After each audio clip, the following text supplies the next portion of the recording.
YouTube, what's going on? It's your boy She Let's Be Loud, man. We back with another reaction video. And now, like I told y'all before, that this is the most disrespect. No, I'm tripping. We're watching the NBA teammates who hated each other. So we're going to go ahead and watch this. So let's get it. Let's go. Road to 5K subs. We already hit 1,000 already. And now we just need those 4,000 watch hours, man. So it's your boy She Let's Be Loud. Let's get it and let go. Ooh. Hey, man. I, I know you sleep. What's up, man? I know you sleep, but nigga, that's the last time I had my do-rag, bruh. I don't know if you see my do-rag. So I had my do-rag. I took that motherfucker off like this. That shit gotta be in the bed somewhere. Bro, I think they took it, bruh. But we'll see. I won't be surprised. I'll have to hit them up. I have to let them know, bro, because... Anyway, yeah, it's your boy She Let's Be Loud, man. Let's get it and let's go. I don't just lose fucking do-rags, bro. Creators, I built these 3 apps to run my business just using prompts with Base 44. Let's talk productivity. Intense competition, big egos, and millions of dollars at stake. That's just another day in the NBA locker room. From insults to fistfights and even death threats, these are the NBA duos that hated each other.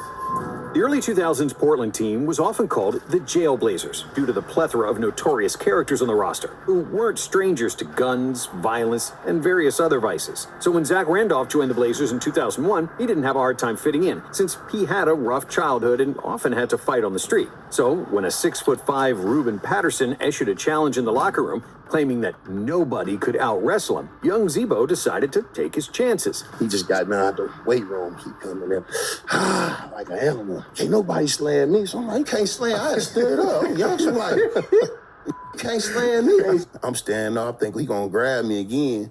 We getting him up, he dropped on me. Went straight to the Just leg. grabbed my legs.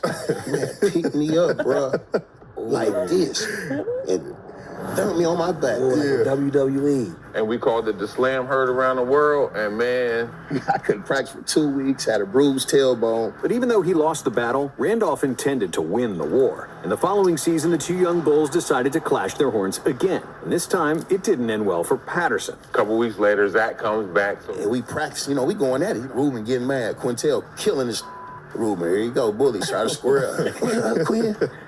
I'm just staring on the court. He looked at me like, what you gonna do, man? He looked at me, I took him. Boom. hit Rube in his face, he hit him in his eye, and as we found out later, that he fractured his orbital socket. However, because God Patterson was damn. known for violent off-court behavior, Randolph realized that he might have punched the wrong man. We get up out here, he going crazy. The whole team had to hold me back. He was trying to get in the locker room. Like 6 dudes had to hold you back. They said so. They couldn't home, so they rushing us out of there. Shower at home. Take all your practice, you and Q, y'all get the out of here, dog. We leaving.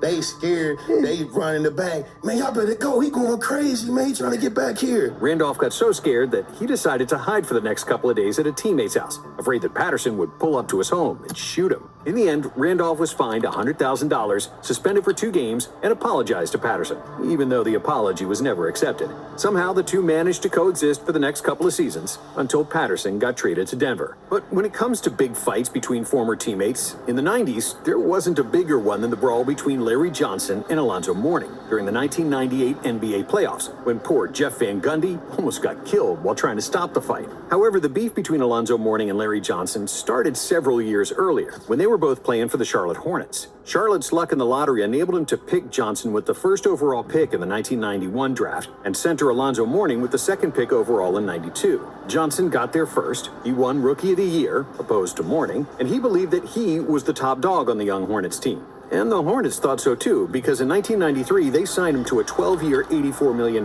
deal, which at the time was the most lucrative contract in NBA history. And that rubbed Alonzo the wrong way, because he figured there wouldn't be enough money for him. You paid Larry Johnson all this damn money, and now you won't pay me? Zoe said to the Hornets management. Even though he stayed on the team for 2 more years, money and the struggle for domination were always a thorn in their relationship. By the end of 96, both of them were out of Charlotte, and they hated each other's guts ever since, often clashing on the court whenever they had the chance. And just like that Charlotte duo, Michael Jordan's relationship with Kwame Brown started great after Jordan famously selected Brown with the first overall pick in the 2001 NBA draft while he was the general manager for the Wizards. But then Jordan unretired and became Brown's teammate, and that's when the trouble began. The rookie and the icon were friendly at first, with MJ showing him the lifestyle of an NBA superstar. But when the training camp started, they played one-on-one, and Kwame dared to talk a little trash to MJ. That didn't end well. Jordan completely flipped the script, transforming from a supportive big brother into a mean old man. And from that moment on, Jordan started mocking and humiliating Brown in front of his teammates and the media. He was trying to break him down in order for him to grow stronger. But Kwame's confidence was gone, and he never got it back. Michael has never brought me to tears. Did he upset me a lot? Yeah. I mean, he's a competitor. Brown has hated Jordan ever since, in a beef that's still ongoing to this day. But if there's any former Jordan teammate who hates MJ more than Kwame, it's Scottie Pippen. After Jordan retired from the Bulls in 1998, Scottie was looking for a team where he could earn the most money, along with the opportunity to finally become the alpha dog. He ultimately decided to join the Rockets, where Charles Barkley gave up a fat chunk of his salary for Houston to be able to sign Scottie. We got a nice little nucleus, but we need a star to push us to that next level. You know, a guy like a Scottie Pippen is the perfect guy. The Rockets had great expectations with Pippen, but his chemistry with Barkley on and off the floor evaporated before the 1999 season even started. Pippen wanted to prove that he was the man and take the most shots since he was a six-time champion. And Sir Charles wasn't too happy about that, so they often clashed. And so the Rockets never really got it going, getting bounced out of the playoffs in the first round, and Barkley called out Scottie for an underwhelming performance, because Scottie took the most shots, but shot just 33% for the whole series. We were a little bit older. I thought I was joining a super team to some degree, but it just didn't work out. After departing Houston, Pippen didn't hold back, criticizing Barkley's work ethic and commitment. I wouldn't give Charles Barkley an apology at gunpoint. He can never expect an apology from me. If anything, he owed me an apology for coming to play with his sorry fat butt. Barkley, in his typical fashion, was quick to respond. I always carry a gun in my car. If I'd known I was going to run into him, I'd have carried it into the arena. So if I get arrested for murder, y'all know he didn't apologize.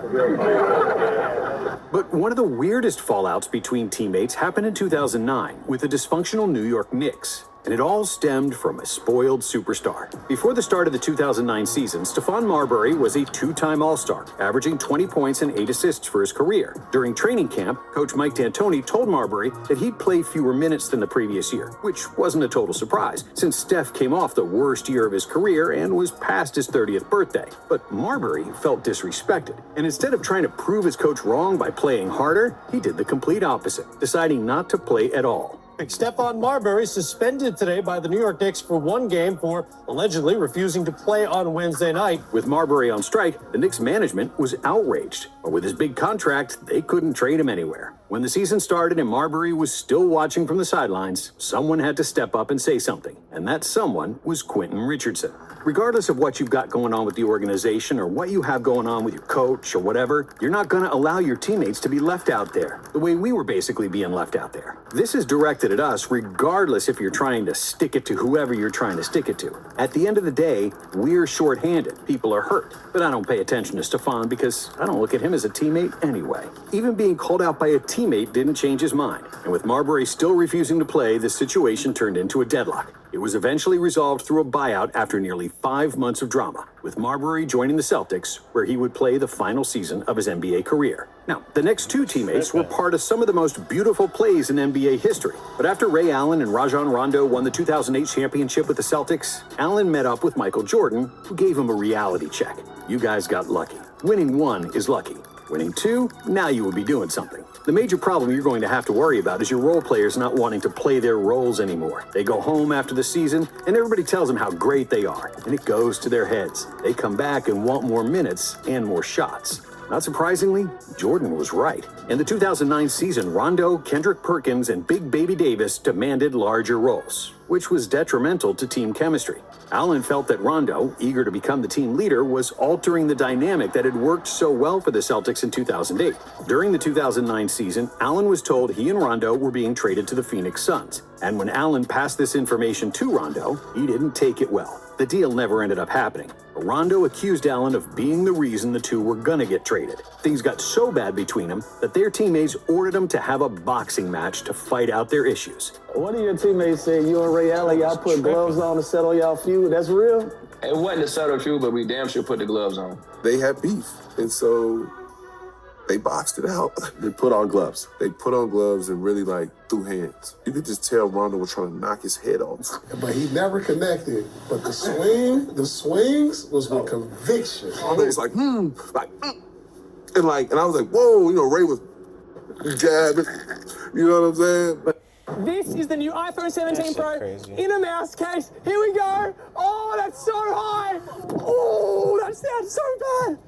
Oh my. But even after the gloves came off, the issues didn't stop. In 2011, Allen offered to help Rondo with his free throws before practice. Rondo's free throw percentage hovered around 60% that season. So Allen thought improving that shot of his could be a big boost for the team. But Rondo didn't like that one bit. Rondo didn't say a word, but the look on his face said enough. I don't need your help. I walked away and never offered to work with him again. I can't help somebody who doesn't want to help himself. In 2012, the situation became almost unbearable. Allen believed that Rondo started sabotaging him on the court and had stopped passing him the ball, even when he was wide open. After a regular season game against the Pacers, the two started screaming at each other in the locker room. When Allen approached Rondo to try and resolve things on the plane home, Rondo was not interested. I got 11 games to play with you, and that's it, he told Allen. However, when Allen's contract expired at the end of the 2012 season, everyone expected him to re-sign and retire as a Celtic. But Ray had other plans. He signed with the Miami Heat, taking less money for a chance to win another championship. And the Celtics felt like he stabbed him in the back.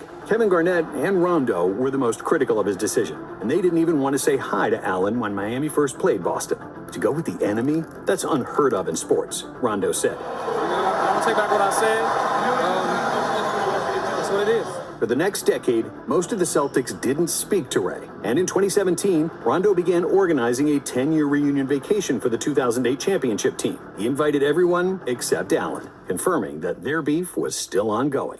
And an almost identical situation happened to another pair of NBA champions, one of whom was a veteran, while the other was looking for a bigger role. In 2022, Jordan Poole was playing the best basketball of his career and was a key player off the bench in the Warriors' championship run. However, just like Michael Jordan predicted in 2008, the same thing happened with the Warriors. Poole wanted a big contract, and when he finally got one, he got a little cocky. During the training camp before the 2023 season, Poole started to feel himself, acting like a superstar, which he was yet to become. This rubs Draymond Green the wrong way, because Poole was there for one championship, while he, Steph, and Clay had 4. Furthermore, Green was still waiting for his contract extension, and he didn't appreciate Poole acting up with his new $130 million contract. So the two started bickering on the court, and one day, the situation exploded. TMZ released this video of Draymond punching Jordan Poole. This is the biggest crisis that we've ever had. That's not like one of those fights where you come back and you're great buddies. This is a bigger story than anyone wants to admit. The Warriors suspended Green for the incident, and even though he publicly apologized to the organization, to Poole, and his parents, the situation was unsalvageable. He apologized and professional.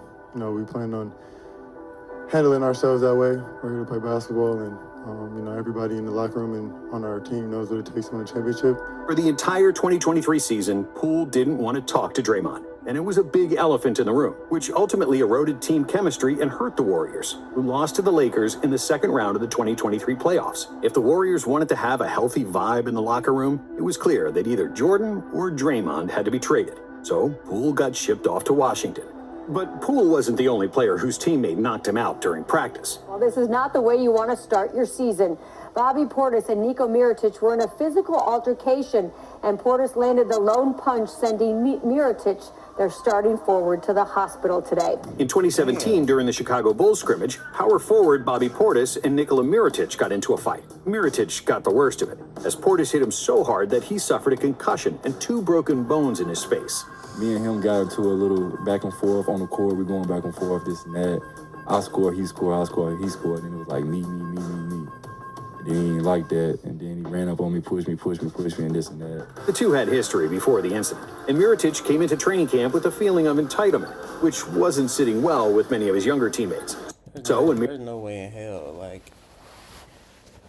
it's that serious to punch on your teammate, bro. What the hell? Like, come on, bro. Mirotic made an aggressive move toward him. Portis obviously had enough. However, even Bobby didn't know that he was going to injure his teammate badly and put him out of action for over a month, causing Mirotic to miss 23 games. The Bulls suspended Portis for 8 games without pay because of this, which made it one of the most expensive punches in NBA history. And punches are one thing.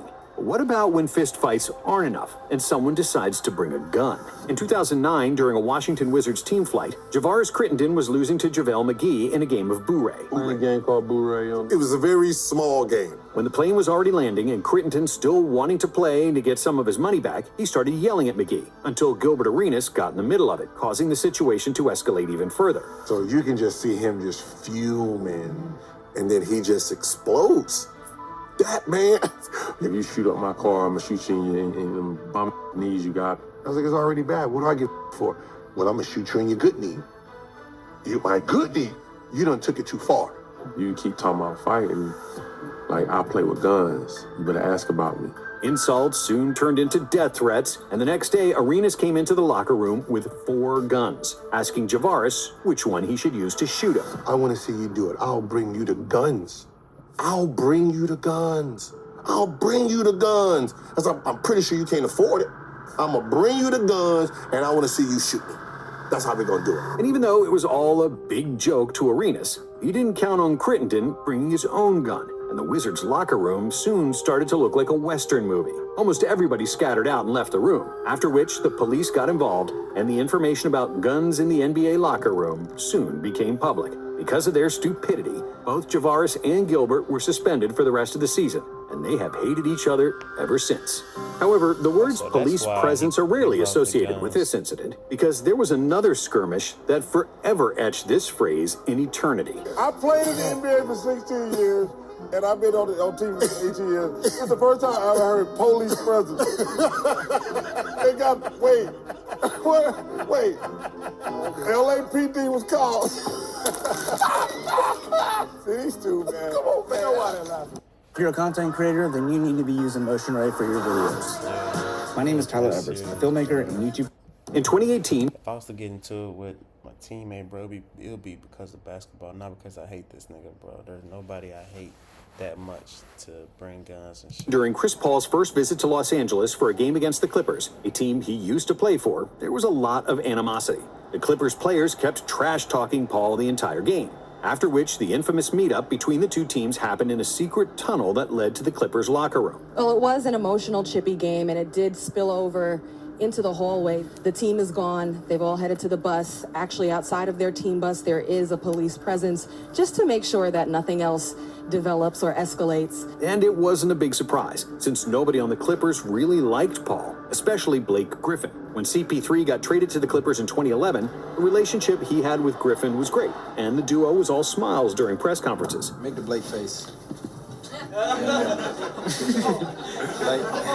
However, over the years, it slowly deteriorated to the point where the two superstars didn't speak to each other. But it wasn't the only beef of Chris Paul's career, far from it. Apart from being disliked by almost every opponent, Paul's competitiveness often rubbed teammates the wrong way, especially if they felt they were the better player. And before he went to the Rockets, CP3 never played with anyone better than him. But in Houston, there was somebody who was better, and it was James Harden. However, during the 2018 season, the Rockets were in sync, storming to the best record in the league, and almost upsetting the Warriors in the conference finals. But in 2019, the Rockets weren't as good, and Harden got tired of Paul bossing everybody around. The biggest ick for CP was that Harden didn't move enough without the ball, and the two superstars went nearly 2 months without speaking to each other during the season. Is there anybody Chris Paul gets along with? The report he couldn't get along with Blake Griffin. He got out of New Orleans. He got out of LA. Now Houston. Now there's 3 teams with one common denominator. After they lost to the Warriors again in the 2019 playoffs, it was clear that they couldn't stand each other, after which Paul was traded to OKC. Now, this next beef between teammates and each other, after which Paul... He just flicked them off, and he's right there. Paul was traded to OKC. Now, this next beef between teammates is one of the most famous in NBA history, and it included fistfights, insults, and media slander. The relationship between Kobe and Shaq started off well when they both joined the Lakers in 1996, and O'Neal liked the hard-nosed, brash kid from Philly, and he was the first to embrace Bryant after he shot 4 air balls in the 97 playoffs. But in the 98 offseason, as the media pressure was mounting, Shaq was starting to lose his patience with Kobe, who wasn't all that impressed with O'Neal. The dynamic duo would get into a shouting match during a pickup game, and after a round of trash talking, Shaq slapped Kobe across the face before their teammates had to separate the two hotheads. When Phil Jackson joined the team, Shaq got into the best shape of his life, which was always the biggest issue for Kobe. But this time, Bryant was the problem, as he wasn't willing to adapt to the triangle offense, often ignoring open teammates and trying to score the ball himself. All the Lakers loved Shaq, and almost none liked Kobe, who wanted to keep to himself and didn't want to socialize with anyone outside of basketball. "My teammates hate me," Kobe complained to general manager Jerry West. "If I was your teammate,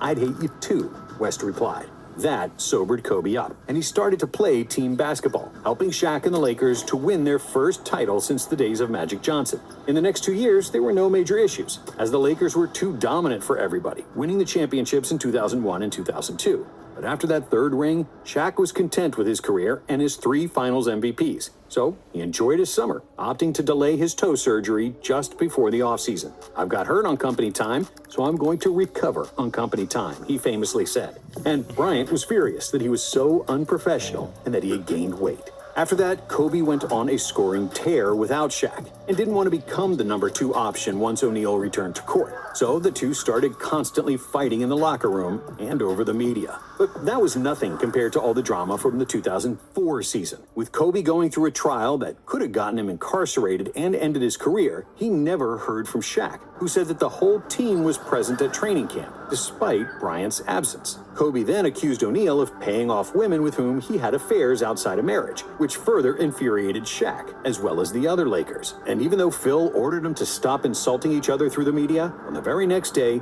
Bryant had an interview with Jim Gray, in which he called Shaq fat and lazy. He said the guy selling donuts at the 7-Eleven had more pride in his job than Shaq did. And this was the same interview that he had gone public calling him fat and lazy, and that he had surgery on the organization's time, and he would do it on company time instead of his time. After that, the beef reached a crescendo, and Kobe and Shaq would have had another fist fight if it wasn't for teammates who nipped it in the bud. However, because of all this drama and their lack of team chemistry, the Lakers lost to the Detroit Pistons in the NBA Finals. Subsequently, Phil Jackson got fired, and Shaq got traded to Miami. Because of their beef and the personal things Kobe said about his marriage, Shaq wouldn't even acknowledge Kobe when he first played against the Lakers. And while the beef with Shaq was the most prominent feud of Kobe's career, he had plenty of teammates with whom he didn't see eye to eye. Bryant hated Karl Malone when the mailman joined the Lakers in 2004, after Malone made advances toward Kobe's wife, Vanessa. After Shaq left, Kobe was stuck with a mediocre team, headlined by the legendary Smush Parker, whose basketball career is famous only because of his beef with Kobe.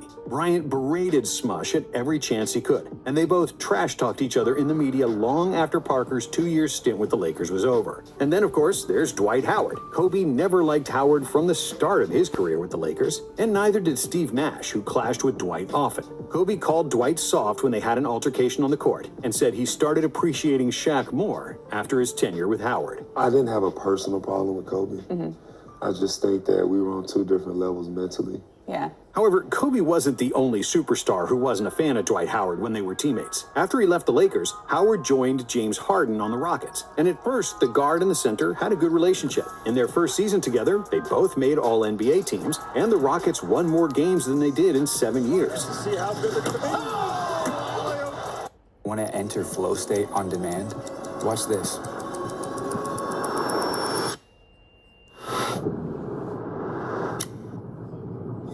But towards the end of their 3-year tenure, the situation became unbearable, and the 2 future Hall of Famers weren't on speaking terms. I don't think me and James was close, and I don't know what happened. When a new player joined the Rockets, they supposedly had to join camps, as people who were good with Dwight weren't friendly with James, and vice versa. There were never big confrontations between Howard and Harden, no fistfights, or even media jabs. The beef between James and Dwight was always passive-aggressive, even on the court, where Harden refused to pass the ball to Howard. And then and claimed that he didn't see him. On the other hand, Howard was intentionally setting bad screens for Harden in order for James to get hit by the opposing center. Even though those claims were never proven, when there's smoke, there's usually fire, and it was painfully clear that their relationship had run its course after the 2016 season. I didn't really know how to talk to him like that. Right. When it seemed like it had gotten to that point where when we first got there, it was cool, but we're not even talking no more. Like. And this next player didn't wait to get traded after fallout with a teammate. He did something no other player had ever done, organizing a press conference within an hour of it happening and saying that he wants to get the hell out of there. That you were loud, emotional, passionate, we like to say, targeting teammates like Karl Anthony Towns and Andrew Wiggins, that you told GM Scott Layton, quote, "You effing need me." Jimmy Butler was never an easy teammate to deal with, especially if you weren't given 110% in practice. Just like Kobe and MJ, Jimmy was disgusted with players who didn't share the same work ethic as him. And after he led the young Timberwolves to their first playoff berth in 14 years in 2018, Jimmy Butler grew unhappy with Karl Anthony Towns, and especially Andrew Wiggins. Their nonchalant approach to the game and inadequate level of professionalism rubbed Butler the wrong way. And after one practice, Jimmy exploded. Jimmy started talking to the GM, everybody in the gym. Y'all better pay me. I'm like that. I'm like, he is nuts. Y'all think that team can win without me? I'm him. Pay me. Pay me. I was honest. Was I brutally honest? Yes. But I think that that's the problem. Everybody's so scared to be honest with one another. If you didn't like the way that I handled myself in practice, one of the players come up to me. Somebody say something. Anybody. I'm not going to take it offense. It's not personal. Ultimately, the situation between Jimmy and the two young stars became unbearable until Butler's trade request was finally granted. But this next beef is the strangest of them all, and arguably one of the most famous ones of all time. During the 2016 NBA season, D'Angelo Russell was a brash young rookie, living his dream after the Lakers selected him with the 2nd overall pick. D'Angelo became good friends with Nick Young. I just really wish this wouldn't have happened, man. And the two hung out a lot. Because they had, they had that friendship where they just always bothered each other. They always ran pranks. Yeah. And they just went too far. During one night on the road, Russell kept asking Swaggy P about his romantic exploits. But what Young didn't know was that D'Angelo was recording it all. I thought it was just asking questions, like being a rookie. You know how the rookie just asks best questions. So we just chilling in a room, we in San Antonio, had nothing to do in San Antonio, so we just talking, not thinking, I'm being recorded. I'm glad you told my video all that. Not thinking that being recorded. I'm glad you told my. Oh, he tweaking. I'm glad you told my video all that. What? So he. Video all that. Not thinking that the conversation would ever leave the room, Swaggy P kept yapping about different women he slept with, despite being engaged to rapper Iggy Azalea. Do you know how that video got out? Because he didn't actually post it himself, did he? He said he did it, but I don't know how else it got out. Under unknown circumstances, the video somehow got posted online, seriously breaching the locker room code and effectively ending Young's relationship with his fiancée. You thought you had good ones. Then you got snitched on. You find out that Russell snitched. God, Russell! Of course, that didn't sit too well with Young, or anybody in the league. The NBA is one big brotherhood, and this was it. Damn, D'Angelo Russell, man. He really shouldn't have did that. You shouldn't record anybody because it's not that fucking serious. At the same time, Nick Young, you shouldn't be doing that shit anyway. You know what I'm saying? But that's fucked up. That's why I always tell motherfuckers, bro. It doesn't matter what you do in the dark. It's gonna eventually come out. God gonna make somebody do that shit, bro. Y'all niggas retarded, bro. A severe breach of trust. D'Angelo was ostracized by Young and the rest of the Lakers, which ultimately led to his trade after only 2 seasons in LA. Thanks for watching. And if you like this video, we have another one for you right here. Alright, YouTube, that's the end of the video. Make sure y'all like, comment, subscribe, man. Road to 5K. We already hit 1,000 subs already. Now we just need them 1,000 watch hours, man. And every time I post, it always goes up, you know what I'm saying? So this legendary duo's beef got ugly.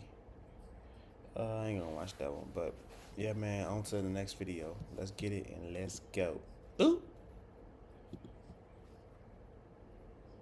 But also too, YouTube, I got 30 seconds left, but why would anybody record somebody talking about what they got going on? It's like, it's not your business, bro. You know what I'm saying? But I feel like if he didn't say nothing, Nick Young would have got caught cheating regardless. So that it wasn't gonna change anything. Only thing that it was gonna save is going to save D'Angelo Russell from not being a snitch. And niggas don't really care no more. But that's crazy that you gotta live through that for the rest of your life, bro. That's why you just can't do certain shit, man. You know what I'm saying? But my 30 seconds are up. It's your boy Sheila. Let's be long. We out.